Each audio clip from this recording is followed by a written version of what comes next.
갑자기 이 와중에 북한이 이 두 번째죠. 한미 연합훈련을 중단해라. 이 얘기를 했습니다. 그 의도도 상당히 궁금한데 한번 일단 취재기자를 연결해서 알아보도록 하겠습니다. 네, 임성호 기자가 연결돼 있습니다. 임상호 기자. 네, 통일부에 나와 있습니다. 네, 남북이 초긴장 상태까지 갔었는데요. 일단은 대화 국면으로 넘어갔습니다. 네, 설명해 주시죠. 네, 그렇습니다. 남북이 전격적으로 고위급 접촉에 합의하면서 남북 간 긴장 상황은 숨고르기에 들어갔습니다.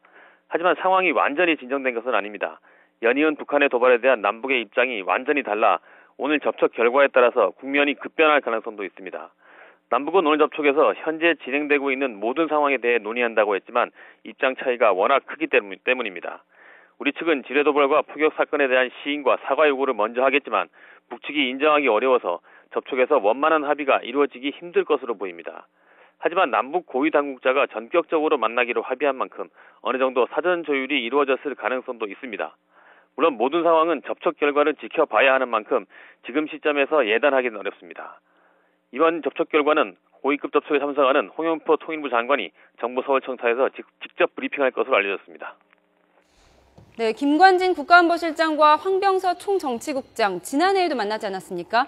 네, 그렇습니다. 지난해 10월 인천 아시안게임 폐막식 때 참석한 황병서 총정치국장과 김관진 실장은 인천 시내 한 식당에서 처음 오찬회담을 했습니다.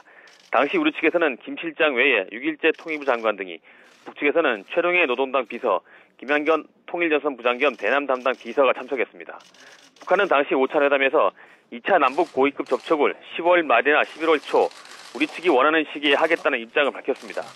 이에 따라 지난해 2월 12일에 열렸던 제1차 남북 고위급 접촉에 이어 2차 고위급 접촉이 열릴 것으로 기대됐지만 무산됐습니다.